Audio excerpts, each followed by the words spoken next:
What's up everyone, my name is Socrates101 and today we are back with another team builder. What, you do team builders? Yes, I fucking do. We haven't seen this in a while, this layout, this Celebi right down there. So we're just gonna do it as we used to, like it has never been gone.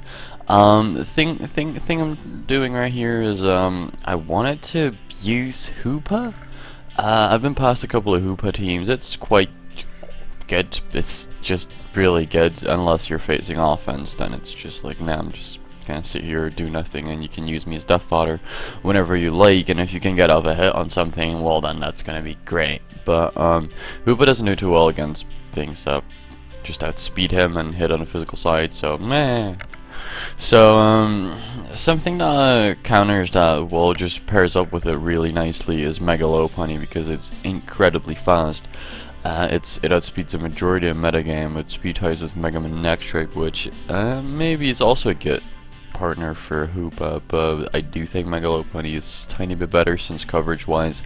With the stab high jump kick, well, Hoopa doesn't really have switch-ins, but Mega Lopunny can just come in and revenge killers, etc. I do think this is just a nice pairing of offensive presence, just to the dark psychic and then also the fighting stab going along with it, as this Hoopa spread can Oko Azu, AV Azu in one hit with Gunk Shot. So I don't think Mega Lopunny needs a lot of explaining, because it's Mega Lopunny and it does what Mega Bunny does. I was kind of considering putting Power Up Punch over this one, but I don't have that much ice coverage on my team elsewhere, so I figure, you know what, let's just keep Ice Punch and go with it. This Hoopa spread is just the thing it does best. Mixed offense. So the Hyperspace Fury is basically there so you can't miss and you're gonna lower your own defenses, but you know what, you don't care because something is gonna die. Like straight up, something is gonna, I don't care about my hair.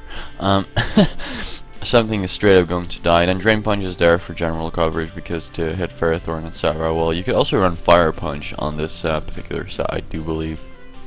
But with this, also allows you to get back a little bit of HP. And it just hits Magna Zones, etc. as well, which is one of the couple things that... No, it doesn't actually switch into Hyperspace Fury, does it? No, it doesn't. Next off, Gunk Shot, just to hit them damn fairies, because this dot otherwise would be the only thing that Hoopa cannot really hit, but it gets access to Gunk Shot, and that's actually what made Greninja go Ubers, because fairy types like the Sylveon did no longer counter it.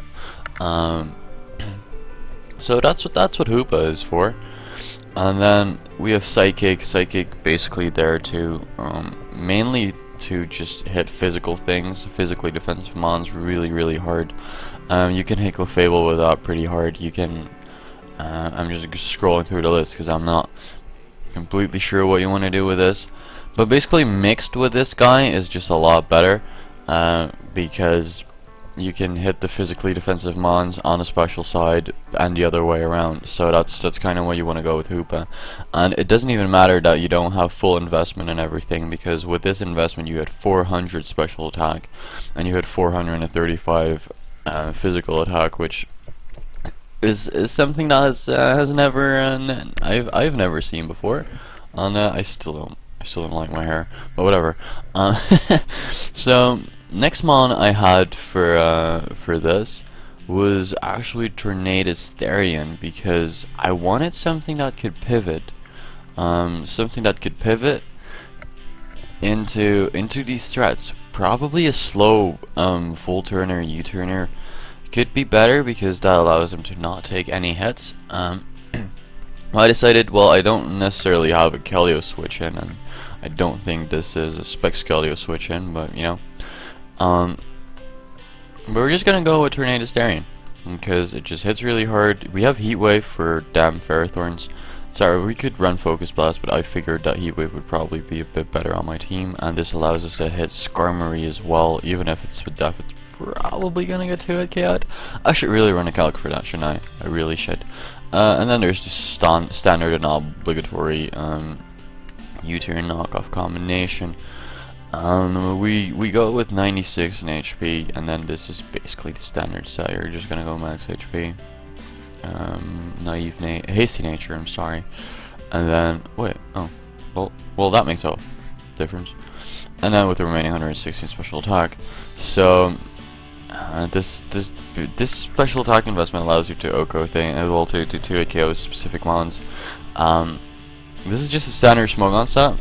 I'm not necessarily sure, but since we're here to learn, I'm gonna learn as well, and I'm just gonna look it up right here as we go. There we go.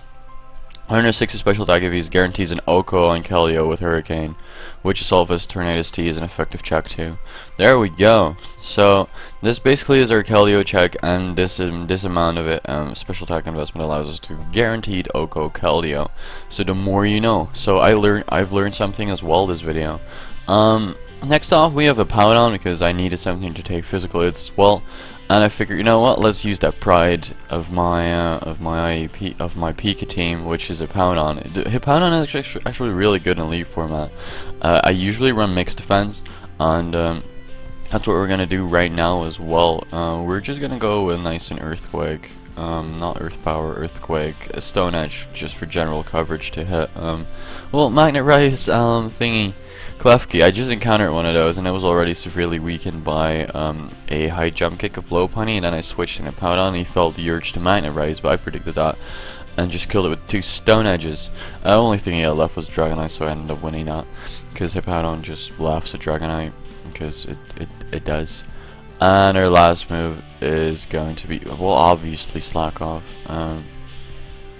So we just go max HP. Usually, oh, what are you doing? Now you don't get the right max HP because you should run 248 and you should run an odd number of HP. But no, Hippowdon actually resists Stealth Rock, so then it really doesn't matter whether you're running max HP or not max HP. So I'm just gonna go max HP because I legit feel like it. 144 with the bold nature, with the impish nature, I knew that, and then 112 special defense. This is also one of our switch-ins to either Mega Manectric, which it still doesn't appreciate 2 HPAs, but then you can just revenge kill it with an Earthquake. And Raikou cannot really touch this unless it's Choice Specs, and as soon as he locks himself into Choice Specs in Empire Ice, I can just get a free switch in a Hoopa and kill something. So life's great. With Hippowdon, and when you're facing the likes of Mega Manectric and Raikou. So now I had different team members. I had a Spadef, Skarm, and I had a Slowking right here, and my team was just too slow. It was too slow. Like Bisharp kicked its ass. What's the other thing? Basically everything that has a dark move and just a good coverage move to hit other things with, like Mega Bunny, completely destroyed my team. I didn't necessarily like that. So what I decided to do instead of Slowking, I went with Mew. Mew's a bit faster, utility, good, also good way of getting rid of hazards. Since I got rid of Skarm as well, I needed something that could get rid of hazards, and it was generally really bulky. So the only thing about this move, wait. Let me get into that in a couple seconds. So we're just gonna run Seismic Toss. We're gonna be running the Will-O-Wisp, the Defog, and then obviously Roost or Recover. It doesn't necessarily matter. But the thing is with Bisharp is Bisharp hits a speed of 239 when it's max speed Adamant. I'm just gonna show you it right here for no reason at all. But Bisharp hits 239 and when being Adamant. So what we're gonna do is we're just going to run 16 speed to hit the 240 mark. This doesn't allow us to outspeed Breloom, which is also pretty prevalent right now in the current meta game. I don't necessarily care. So we go 248 and then we go with the remaining in actually physical defense, because this team didn't have anything that switched in on Mega Lopunny apart from Hippo. But having Hippo as your only Mega Bunny check, well, Hippo should usually also should check a lot of other things, then it's just not a thing. It's just not a thing. So I needed something that could switch in on that, and that was Mew. That has become Mew. So Mew is amazing, and Mew's just really fast. Sits there, laughs, defogs, wisps, cripples entire teams. Sometimes when a team cannot break Mew, you just 6-0 with a Mew, and I've done that before. So it's not an uncommon thing. Well, it's not a thing that never happens. That's what I'm trying to go with. Now I felt like, well, my team is still, I have a Mega Bunny, I have a Tornadus Darien, but what if something comes in that outspeeds both of those? What if Mega Arrow comes in? Well, and Hippowdon is weak. It's all kinds of weird scenarios popping up in my head, but basically what I'm trying to go with is I didn't necessarily need one, but I really wanted a Scarfer. So I decided to go with Scarf Heatran, because I've used it in the past. I've had great success with it. I just feel like it's a really good Scarfer. So we go with Overheat because this is basically our revenge killer. So is Mega Bunny, but sometimes Heatran just hits my opponent's team a lot harder and it just comes in and overheats, etc. Well, this is also a good switch into Mega Sableye, and I don't necessarily expect you to be max special attack Heatran and then just straight up 2 KO it with an Overheat, because Overheat does a lot to Mega Sableye. And generally people do not expect Heatran to be, I almost said Subway, damn you Flashfire, don't necessarily expect Heatran to be Choice Scarf, so this is also kinda a surprise factor, because it also doesn't necessarily, from my team structure, it's not that obvious that I'm running Choice Scarf Heatran. But we go with Overheat, we go with Flash Cannon, we go with the obvious Earth Power, gives general coverage, and we want to hit other things. And then we go with our final move, and that's going to be Stone Edge. Stone Edge to hit them damn Talonbirds, because this is one of our checks to Talonflame. Well, one of our 2 checks to Talonflame. Because once again, Hippo is a check. Mew is just set up fodder because it can't really hit the Talonflame for shit. Even if I was running Sight, I should be running HP Rock for that, but then Mew becomes kind of useless. The cool set apparently to run, I didn't know this either, is 28 in HP, because I have no idea once again why Smogon decided, you know what, let's just do that. But our nature is going to be very much timid, because even with timid nature, I do think that Scarf Stone Edge still should be enough to take out Talonflame, or at least be 2 KO. Maybe if I'm running like a minus defense or minus special defense and I'm still not able to OHKO it, but just do a nice chunk of the 2D Talonflame. No idea, all sorts of options right there. But the thing we're gonna do right now is just we're gonna learn together again. So just gonna go over the set details, is because I have no idea why they should run 28 in speed, but the set details: this EV spread proves Heatran with enough speed to outrun Mega Lopunny and maximize its power, so as to increase its revenge killing capabilities.